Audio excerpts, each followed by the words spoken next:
sayang walang kapantay.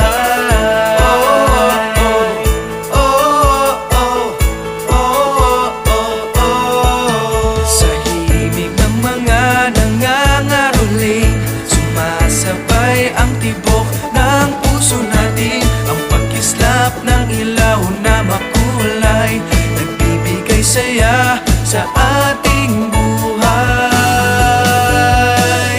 Ang sarap talaga kapag Pasko.